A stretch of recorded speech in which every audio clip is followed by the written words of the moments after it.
आज काही वेळापूर्वी दादर वेस्ट येथे सुश्रुषा हॉस्पिटलला गेल्या 13 दिवसापासून ॲडमिट असलेल्या पिंकी माळीच्या आईंना भेटायला आणि कुटुंबाची विचारपूस करायला मी हॉस्पिटलमध्ये गेलो होतो। त्यावेळेस तिचे वडील शिवचरण माळी त्या ठिकाणी उपस्थित होते आणि पिंकीचा भाऊ पण उपस्थित होता। त्यांनी बऱ्याच गोष्टी सांगितल्या आणि ह्या गोष्टी सांगितल्या असताना मागच्या एका पत्रकार परिषदेमध्ये जो ऑडिओ आमदार रोहित पवार यांनी ऐकवला होता तो ऑडिओ मी पण ऐकला। त्याच्यामधली भाषा म्हणजे व्हीके सिंग जो आहे, व्हीके सिंगनी अप्रत्यक्ष धमकी दिलेली आहे पिंकी माळीच्या कुटुंबियांना की तुम्ही पत्रकार परिषदा घेऊन पत्रकारांसमोर जाऊन तुमचा जीव धोक्यात घालू नका। अशा आशयाचे जर व्हॉट्सअप कॉल त्यांना येत असतील तर त्यांच्या कुटुंबाला संरक्षण मिळालंच पाहिजे। दुसरी गोष्ट महत्वाची, व्हीके सिंगची सुद्धा नार्को टेस्ट झाली पाहिजे। व्हीएसआर व्हेंचरचा तो मालक आहे। आणि तिसरी महत्वाची गोष्ट, त्या ऑडिओमध्ये कॅप्टन सुमित कपूरने अजित पवार जी के विमान को ठोक दिया, तर ठोक देण्याची जी भाषा आहे ती अंडरवर्ल्ड आणि क्रिमिनल लोकांची असते। मी मागच्या आठवड्यात पण म्हटलं होतं का व्हीके सिंगचे अंडरवर्ल्डशी कनेक्शन असण्याची शक्यता नाकारता येत नाही। त्यामुळे व्हीके सिंगला कोणीतरी वाचवण्याचा प्रयत्न करते असं स्पष्ट दिसते आहे। आणि व्हीके सिंगची जी मस्ती आणि मगरुरी त्या ऑडिओमधून दिसली त्यानंतर ते पिंकी माळी यांचं कुटुंबीय किती धाकात आहे हे यावरून स्पष्ट होतं। उद्या आमच्या पक्षाचे युवा नेते जयदादा पवार हे सुद्धा पिंकी माळीच्या आईला हॉस्पिटलमध्ये भेटायला जाणार आहेत।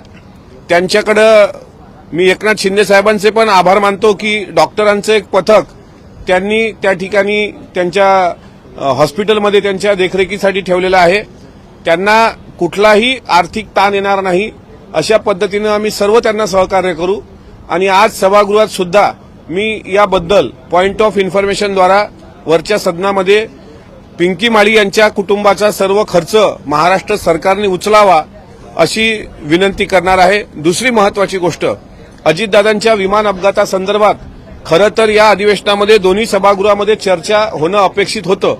वरिष्ठ सभागृहामधला मी सदस्य असल्यामुळे मागच्या आठवड्यात मंगळवारला ज्यावेळेस विरोधी पक्षाकडून स्थगन प्रस्ताव आणि 93 अन्वये चर्चा लावण्याची विनंती माननीय सभापती राम शिंदे साहेबांना केली गेली त्यावेळेस स्वतः चेअरवरून राम शिंदे साहेबांनी असं म्हटलं, ते ऑन रेकॉर्ड आहे की 93 अंतर्गत ही चर्चा होऊ शकत नाही, ती अल्पकालीन करता येईल घटनेचं गांभीर्य पाहता।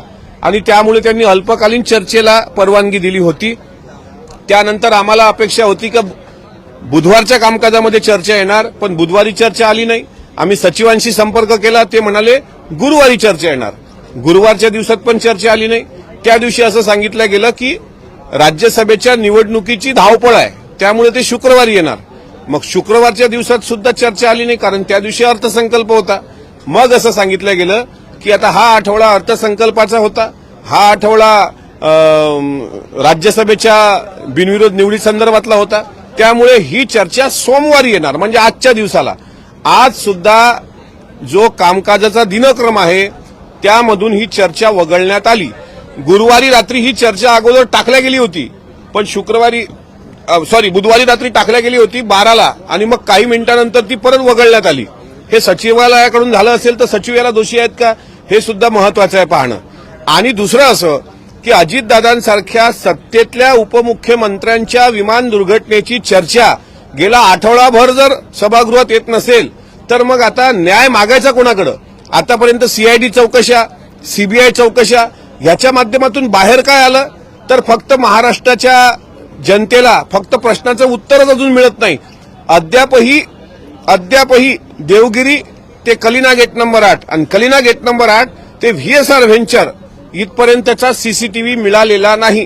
काही आमदार आम्हाला भेटले, ते म्हणतात दादाची जळलेली चप्पल आम्ही पाहिली, दादांचा जळलेला मोबाईल आम्ही पाहिले, दादांचा जळलेला हे काय म्हणतात बॅग आम्ही बघितली, पण दादांच्या सोबतचे कागद जळले नाहीत आणि दादा स्वतः जळले। हे जे काही संभ्रम आहे महाराष्ट्राच्या मनामध्ये हा कुठंतरी आणण्याकरता सीबीआय सीआयडी ह्या चौकशा कितपत न्याय देतील दादांना मी सांगू शकत नाही।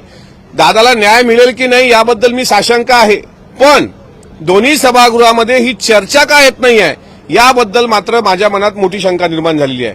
अजितदादांसारखा नेता, ज्या नेत्यानं कधी धर्म, जात, पंथ, पक्ष हे जर पाहिलं नसेल आणि चर्चा घडून आणायला हरकत काय? त्यामुळे वरच्या सभागृहात आज चर्चा होणं अपेक्षित होतं. आज तसा सवाल मी सुद्धा चेअरला विचारल्याशिवाय राहणार नाही. सीआयडीकडे स्टेटमेंट असं दिलंय यांनी की यामध्ये सर्वत्र पायलटची चूक होती. सीआयडीकडे स्टेटमेंट दिलंय व्हीके सिंग यांनी की याच्यामध्ये हे बघा, व्हीके सिंगला वाचवण्याचा प्रयत्न होतोय. व्हीके सिंग स्वतःचं मरण त्या सुमित कपूरवर लोटतोय. सुमित कपूर हा कॅप्टन जिवंत आहे की मेला याबद्दल सुद्धा संभ्रम आहे. कारण आमच्या कानावर हे आलंय की तो कॅलिफोर्नियात मुलीसोबत आहे म्हणून. मग तो मेला नसेल तर तो जिवंत असेल तर लपून ठेवलाय का? आणि आता अशा पद्धतीनं जर तो व्हीके सिंग म्हणत असेल, मुळामध्ये चूकच व्हीके सिंगची आहे ना. व्हीके सिंगनी उत्तर द्यावं. डीजीसीए आणि एआयबी यांचं जे व्हीएसआर व्हेंचरशी जे काही नातं आतापर्यंत संपर्क आहे त्यानुसार दोन्ही राष्ट्रवादीमध्ये असं एकमत झालंय का की थर्ड पार्टीकडून इन्व्हेस्टिगेशन व्हावं? हे बघा, एक गोष्ट हे खरी आहे की व्हीएसआर ला वाचवण्याचा प्रयत्न डीजीसीए करते आहे आणि डीजीसीएनी आपल्या सोयीचा एआयबीचा 23 पाण्याचा प्रथमदर्शनी अहवाल बनवला, जो अत्यंत त्रोटक आणि चुकीचा आहे. त्यामुळे आमच्यामध्ये अशी शंका उत्पन्न झालेली आहे की बाह्य स्रोतांकडूनच या सगळ्या घटनेची चौकशी झाली पाहिजे असं आम्हाला वाटतं. कारण अद्यापही 1.25 महिना 1.5 महिना उलटल्यानंतर जर सीबीआयच्या चौकशीनंतर कोणाच्या बयान घेतल्या गेले नसतील, तो ब्लॅक बॉक्स कुठे आहे हे कळत नसेल, अहो पोलीस साधा एफआयआर करत नसतील, तर मग शंकेला जागा उरते. आता तुम्ही म्हणाल तुमचा रोख कुणाकडे आहे, माझा रोख कुणाकडे आहे की नाही हा प्रश्न नंतरचा. पण वरिष्ठ सभागृहामध्ये आणि कनिष्ठ सभागृहामध्ये ही चर्चा या आठवड्यात तरी होणार आहे की नाही याबाबत माननीय सभापती आणि माननीय विधानसभा अध्यक्ष यांनाच तुम्ही विचारलं पाहिजे. कारण हा मुद्दा हा महाराष्ट्राच्या एका लोकनेत्याच्या संदर्भात आहे. हा मुद्दा म्हणजे इतका सर्वसाधारणपणे महाराष्ट्र विसरेल असं नाही. अद्यापही काही लोकांना वाटत असेल की होळीच्या धुळवडीच्या रंगामध्ये लोक विसरून गेले असतील किंवा काल भारताने वर्ल्ड कप जिंकला म्हणजे अख्खं वर्ल्ड वॉर थांबलं अशा आशयामध्ये काल आपण सगळ्यांनी तो सेलिब्रेट केला. लोकांना वाटत असेल की या सगळ्या मुद्द्यामध्ये अजितदादांचा विषय मागं पडेल, पण अजितदादांवर जीव लावणारा कार्यकर्ता अजून जिवंत आहे. हा विषय आम्ही कुठल्याही परिस्थितीत मागे पडू देणार नाही. हा प्रश्न तुम्ही माननीय सभापती महोदय आणि माननीय विधानसभा अध्यक्ष यांना संध्याकाळी विचारायला पाहिजे की दोन्ही सभागृहामध्ये चर्चा अल्पकालीन मांडल्यानंतर सुद्धा घडून का येत नाही. माननीय सभापती साहेबांना मी विचारणार आहे.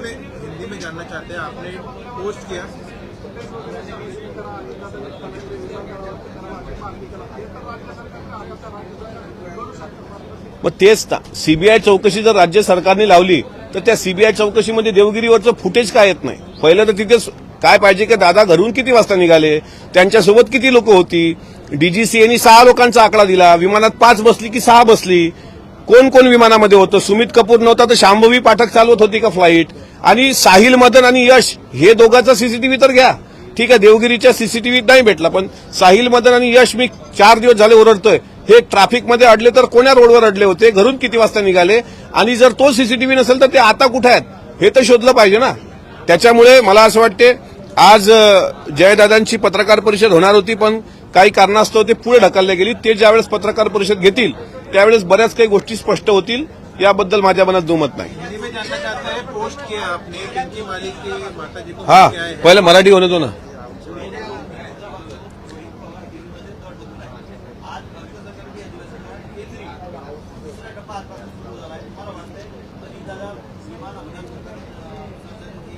मला वाटतं कारण बरेच लोक बरेच आपचे खासदार, काँग्रेसचे खासदार, शिवसेनेचे खासदार, पवारसाहेबांच्या पक्षाचे खासदार हे सगळे लोक आग्रही आहेत. आणि मला असं वाटतं की केंद्रीय अर्थसंकल्पाच्या दुसरा फेज जो सुरू झालाय त्यामध्ये सर्वपक्षीय खासदार भाग घेतील आणि सर्वपक्षीय खासदारांनी जर तो प्रश्न दोन्ही सदनामध्ये विचारला तर मला असं वाटते त्याला एक वेगळी किंमत येईल. अहो अजितदादांनी सर्वसामान्याला न्याय देण्याकरता अख्खं आयुष्य समर्पित केलं आणि त्याच अजितदादासाठी न्याय मागायला मला सांगा 40 वर्ष जी व्यक्ती या सभागृहाचे सदस्य होती, अनेक वर्ष ज्यांनी अर्थसंकल्प मांडला, अनेक वर्ष ज्यांनी उपमुख्यमंत्रीपद भूषवलं, ना त्यांच्याबद्दल साधा एफआयआर घेतला पोलिसांनी, ना सभागृहात चर्चा आली. अहो हे काय दुर्दैव आहे राज्याचं. एवढ्या मोठ्या माणसाच्या संदर्भात जर आपल्याला संवेदना नसतील तर मग तुम्ही अजितदादांकडे कोण्या चष्म्यातून पाहतोय आपण, का म्हणून त्या माणसाला गेल्यानंतर तर न्याय द्या, कमीत कमी जिवंत असताना सर्वांनी त्रास दिला, यातना दिल्या, याचना दिल्या, पण आता मरणोपरांत तरी चर्चा तर होऊ द्या ना. चर्चा करायला काय हे हरकत काय चर्चा करायला. पण मला वाईट वाटतं की आजच्या कामकाजामध्ये चर्चा होणार असं सचिवांनी सांगितल्यानंतर सुद्धा कामकाजातून जर चर्चाच वगळली असेल तर ही बाब गंभीर आहे. पिंकी माळीच्या कुटुंबाला धमकीचे फोन येत आहेत व्हीके सिंग कडून, ही बाब गंभीर आहे. आणि ठोक देण्याची भाषा जर तो भामटा करत असेल तर त्याला तो स्वतःला काय त्या मुर्शिद वेब सिरीज मधला मुर्शिद पठाण समजत असेल तर मस्ती आम्हालाही करता येते. अशा पद्धतीनं जर तो धमक्या देत असेल एखाद्या गरीब कुटुंबाला तर त्याला सुद्धा ठीक आहे, सरकार म्हणून सरकारचं काम करते, आम्ही भाबड्या आशेवर आहोत, आम्हाला अपेक्षा आहे. चला तुम्ही सीबीआय चौकशी लावली, पण त्याला टाइम पॉइंट पिरियड किती? 28 जानेवारीचा प्रसंग, आता जानेवारी संपली, 1 महिना होऊन सगळ्या गोष्टी घडल्या, आता मार्च एंडिंगवर आला तरी ब्लॅक बॉक्स सांगा ना कुठे आहे? तो विदेशात पाठवलाय, देशात आहे की बारामतीच्याच पोलीस स्टेशनला आहे? या घटना येऊ द्या ना. का कशाचा म्हणजे कशाचा भय वाटतोय आपल्याला मला कळत नाही. कशाच्या दहशतीखाली आहेत सर्वच आमदार कशाच्या दहशतीखाली आहेत? कोण तुमच्यावर प्रेशर करते? दादाला न्याय देण्याकरता यायचं असेल तर किंमतही मोजावी लागली तरी किंमत मोजली पाहिजे असं मला वाटतं. पण अजितदादांसारख्या माणसावर हा अन्याय आहे जो आम्ही खपून घेणार नाही. हा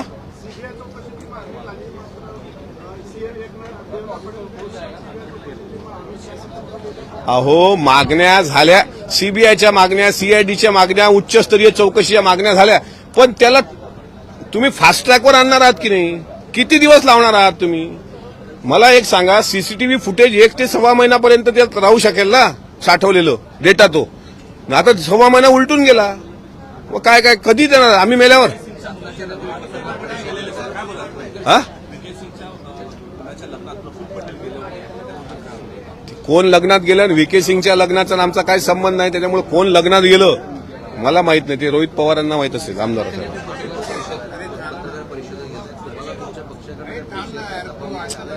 मला मला एक वाटतं की मी अजितदादांनी माझ्यासारख्याला इथं विधान परिषदेमध्ये संधी दिली, ते अजितदादांचे उपकार आमच्यासारख्या असंख्य लोकांवर आहेत. त्यामुळे ज्याला जे पटतं सत्सद्विवेक बुद्धीला म्हणून मी बोलतो. प्रेशर करण्याचं काय? कोण प्रेशर करणार आहे?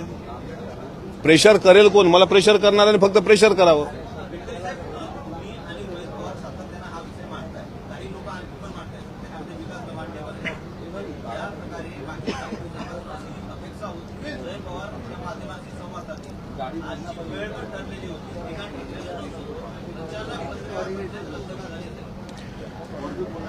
नाही, त्यामागचं कारण मला माहित नाही. कारण त्यांना नाही त्यांचा आवाज दाबणं म्हणजे अजितदादांचा आवाज दाबणं आहे. कोण असा माईचा जन्माला आला असेल का ते जयदादाचा आवाज दाबेल? आज मला असं कळतंय की त्यांना पुण्याला तात्काळ काहीतरी कामासाठी निघावं लागलं, पण ते पत्रकार परिषद मात्र घेतील. आज चुकली असेल प्रेस, उद्या घेतील, परवा घेतील, पण प्रेस घेतील. दबाव विभाव असण्याचं कारण आहे. अजितदादांसाठी न्याय मागण्यात कसला आला दबाव? आणि ते दबाव मांडणाऱ्यांपैकी आहेत का? असे लय येत राहतात बोलणारे. काय त्यांच्यावर प्रेशर करणारे जर कोणी असेल त्यांनी फक्त सांगावं कोण प्रेशर करते म्हणून. आम्ही सोबत आहोत त्यांच्या, अख्खा महाराष्ट्र त्यांच्या सोबत आहे.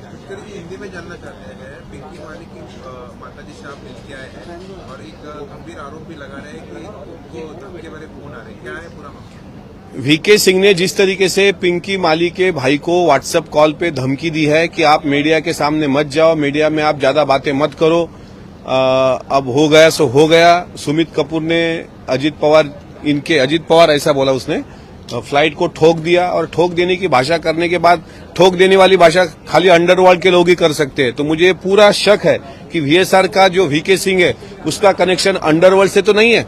आज मैं पिंकी माली के मम्मी को मिला, उनके पापा को मिला, कोई भी मदद अभी तक वीएसआर के लोगों ने की नहीं, 1 रुपए की भी मदद उन्होंने की नहीं.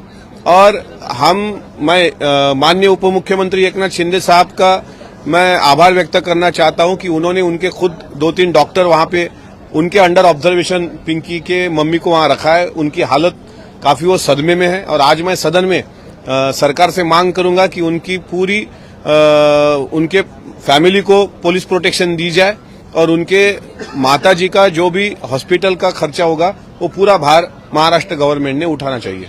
वहीं दूसरी तरफ लगातार चर्चा एक के बाद एक ढकेली जा रही है. पिछले हफ्ते भी अजेंडा में नहीं आई है, सिर्फ आश्वासन दिया जा रहा है। नहीं, वही दैट इज वो बहुत गंभीर बात है। इस तरीके से सदन में 2 बार चर्चा आने के बाद भी वो चर्चा स्वीकृत न होना, मैं चाहता हूं इससे बड़ा दुर्भाग्य और कोई हो ही नहीं सकता, क्योंकि जिस इंसान के लिए चर्चा की जा रही है वो 40 साल ये विधानसभा जैसे हाउस के एक मेंबर रह चुके हैं, महाराष्ट्र के डिप्टी सीएम रह चुके हैं, महाराष्ट्र के फाइनेंस मिनिस्टर रह चुके हैं, और उनके लिए ना 0 एफआईआर भी पुलिस दर्ज करती है, न स्थगन प्रस्ताव स्वीकारा जाता है, न अपर हाउस में उसकी चर्चा होती है। तो ये बहुत दुर्भाग्यपूर्ण बात है और इस पर मैं खेद व्यक्त करता हूं। स्थगन प्रस्ताव देने का पूरा अधिकार ये विपक्ष को रहता है। मुझे पता है कि आज विपक्ष इसके बारे में सवाल पूछेगी। जब विपक्ष सवाल पूछेगी तो जरूर मैं उसमें पार्टिसिपेट होकर सवाल पूछूंगा। आखिरी सवाल, जो सीआईडी जांच में सामने आ रहा है सूत्रों के हवाले से कि वीके सिंह ने साफ तौर पे कहा है कि पूरी घटना का जिम्मेदार सुमित कपूर जो पायलट है वो है। VK Singh is villain. इस पूरे केस में वीके सिंह ही विलन है। सुमित कपूर, उसको पता है। अब सुमित कपूर, अब उसने बताना चाहिए कि यश और मदन साहिल को उसने कहा छुपा के रखा। सुमित कपूर कैलिफोर्निया में है ऐसा बताया जाता है, तो शांभवी पाठक को फ्लाइट सौंप दी गई थी क्या? और सुमित कपूर पे अपना अपराध डालने से वो निरपराध है ऐसा सिद्ध नहीं होता। वीके सिंह को इसका खामियाजा भुगतना पड़ेगा।